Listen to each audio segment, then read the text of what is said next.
ನಮಸ್ಕಾರ. ನೀವು ನೋಡ್ತಾ ಇದ್ರೆ ಎಕ್ಸಾಮ್ ಅಲ್ಲಿ 24/7 powered by beacon vibe.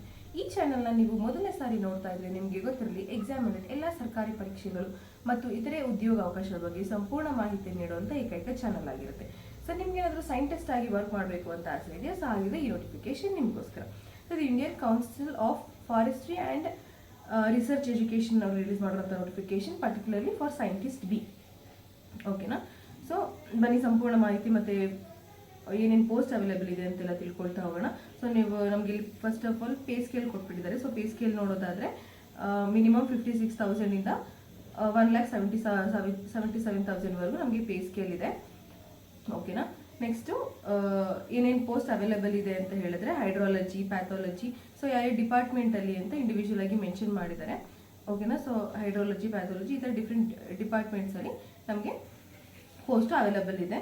So ಹೈಡ್ರಾಲಜಿಯಲ್ಲಿ ನೋಡೋದಾದ್ರೆ ನಮಗೆ ಲೈಕ್ ಟೋಟಲ್ 3 ಪೋಸ್ಟ್ ಅವೈಲೇಬಲ್ ಇರುತ್ತೆ. ಓಕೆನಾ? ನೆಕ್ಸ್ಟ್ ಎಲ್ಲ like reserved, SC, ST, OBC ಎಲ್ಲದರಲ್ಲೂ ಏನೇನು ಯಾವ ಪೋಸ್ಟ್ ಅವೈಲೇಬಲ್ ಇದೆ ಅಂತೇಳಿ ಮೆನ್ಷನ್ ಮಾಡಿದ್ದಾರೆ. ಸೊ ಇನ್ನು ಟೋಟಲ್ ಪೋಸ್ಟ್ ನೋಡೋದಾದ್ರೆ ನಮಗೆ 25 ಪೋಸ್ಟ್ ಅವೈಲೇಬಲ್ ಇದೆ. 25 ಪೋಸ್ಟ್ ಇದೆ. ಓಕೆನಾ? ಸೊ ಅಪ್ಲೈ ಮಾಡೋದಕ್ಕೆ ನಿಮಗೆ ಎಜುಕೇಷನ್ ಕ್ವಾಲಿಫಿಕೇಶನ್ ಬಗ್ಗೆ ಕೊಟ್ಟಿದ್ದಾರೆ. MSc, BE, BTech ಯಾವ್ದಾದ್ರು ಆಗಿರಬೇಕಾಗುತ್ತೆ. ಬಟ್ ಇನ್ನೂ ಡೀಟೇಲ್ಡ್ ಆಗಿ ನಿಮಗೆ ಕ್ವಾಲಿಫಿಕೇಶನ್ ಗೊತ್ತಾಗಬೇಕು ಅಂತ ಹೇಳಿದ್ರೆ ವೆಬ್ಸೈಟ್ ಅಡ್ರೆಸ್ ಮೆನ್ಷನ್ ಮಾಡಿದ್ದಾರೆ. ಸೊ ರಿಕ್ರೂಟ್ಮೆಂಟ್ ವೆಬ್ಸೈಟ್ ಅಡ್ರೆಸ್ಸಿಗೆ ಹೋದ್ರೆ ನಿಮಗೆ ಸಂಪೂರ್ಣ ಮಾಹಿತಿ ಸಿಗುತ್ತೆ. ಏಜ್ ಲಿಮಿಟ್ ನೋಡಿದ್ರೆ ಮ್ಯಾಕ್ಸಿಮಮ್ 35 ಇಯರ್ಸ್ ಆಗಿರಬೇಕಾಗುತ್ತೆ, ವೆರಸ್ ಮಿನಿಮಮ್ 21 ಇಯರ್ಸ್ ಆಗಿರಲೇಬೇಕಾಗುತ್ತೆ. ಓಕೆನಾ? ಮ್ಯಾಕ್ಸಿಮಮ್ ಏಜ್ ಬಂದು 35 ಆಗಿರುತ್ತೆ ಆ್ಯಂಡ್ ಮಿನಿಮಮ್ 21 ಇಯರ್ಸ್ ಏಜ್ ಆಗಿರಲೇಬೇಕಾಗುತ್ತೆ. ಆ್ಯಂಡ್ ದೆನ್ ಅಪ್ಲಿಕೇಶನ್ ಫೀಸ್ ನೋಡ್ತಾ ಇದ್ದೀರಾ. ಓಕೆ. ಆ್ಯಂಡ್ ಏಜ್ ರಿಲ್ಯಾಕ್ಸೇಷನ್ ಇರುತ್ತೆ ಫಾರ್ ರಿಸರ್ವ್ಡ್ ಕ್ಯಾಟಗರಿ ವೈಸ್ಗೆ ಏಜ್ ರಿಲ್ಯಾಕ್ಸೇಷನ್ ಕೂಡ ಇರುತ್ತೆ. SC, STಗೆ ಮತ್ತು OBCಗೆ ಏಜ್ ರಿಲ್ಯಾಕ್ಸೇಷನ್ ಇರುತ್ತೆ. ಓಕೆನಾ? ಇನ್ನು ಫೀಸ್, ಅಪ್ಲಿಕೇಶನ್ ಫೀಸ್ ನೋಡೋದಾದ್ರೆ ಅನ್ರಿಸರ್ವ್ಡ್ ಅಥವಾ EWSL ಬರೋರಿಗೆ ಎಕ್ಸಾಮ್ ಫೀಸ್ 1000 ಇರುತ್ತೆ. And virus counselling processing fees 1000 ಇರುತ್ತೆ. ಟೋಟಲ್ ನಮಗೆ 2000 ಫೀಸ್ ಇರುತ್ತೆ. ಓಕೆನಾ? ಆ್ಯಂಡ್ OBC ಅವ್ರಿಗೂ ಅಷ್ಟೇ ಎಕ್ಸಾಮ್ ಫೀಸ್ 1000 ಇರುತ್ತೆ, ಪ್ರಾಸೆಸಿಂಗ್ ಫೀಸ್ 1000 ಇರುತ್ತೆ. ಟೋಟಲ್ ಫೀಸ್ ಬಂದು 2000 ಇರುತ್ತೆ.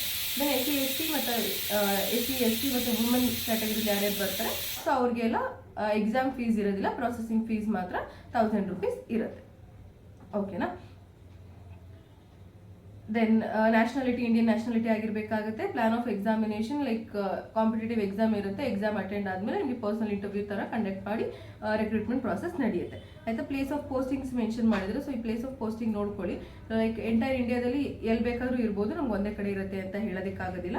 ಸೊ ಇಂಪಾರ್ಟೆಂಟ್ ನೋಟ್ಸ್ ಅಥವಾ ಇಂಪಾರ್ಟೆಂಟ್ ಡೇಟ್ಸ್ ಅಂತ ಹೇಳಿದ್ರೆ ನಮಗೆ ಯಾವಾಗ ಅಪ್ಲಿಕೇಶನ್ ಎಂಡ್ ಆಗುತ್ತೆ ಅಥವಾ ಲಾಸ್ಟ್ ಆಗುತ್ತೆ ಅಂತ ಹೇಳಿದ್ರೆ ಜುಲೈ 7ಗೆ ಅಪ್ಲಿಕೇಶನ್ ಕ್ಲೋಸ್ ಆಗುತ್ತೆ. ಸೊ ಜುಲೈ 15th ಒಳಗಡೆ ನೀವು ಅಪ್ಲಿಕೇಶನ್ನ ಸಬ್ಮಿಟ್ ಮಾಡಿರಬೇಕಾಗತ್ತೆ.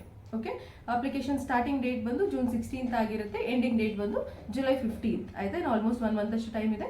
ಸೊ ವೆಯ್ಟ್ ಮಾಡಿದ್ರೆ ಆದಷ್ಟು ಬೇಗ ಅಪ್ಲೈ ಮಾಡ್ಕೊಳ್ಳಿ. ದೆನ್ ಇನ್ನು ಫರ್ದರ್ ಇನ್ಫಾರ್ಮೇಷನ್ ಏನಾದರೂ ಬೇಕು ಅಥವಾ ಎಕ್ಸಾಮ್ಗೆ ಏನೇನು ಇರುತ್ತೆ ಅಂತ ಹೇಳಿ ತಿಳ್ಕೊಳ್ಬೇಕು ಅಂತ ಹೇಳಿದ್ರೆ ಈ ವೆಬ್ಸೈಟ್ ಲಿಂಕ್ ಕೊಟ್ಟಿದ್ದಾರೆ. ಸೊ ಈ ವೆಬ್ಸೈಟಲ್ಲಿ ನಿಮಗೆ ಎಲ್ಲ ಮಾಹಿತಿನೂ ಸಿಗುತ್ತೆ.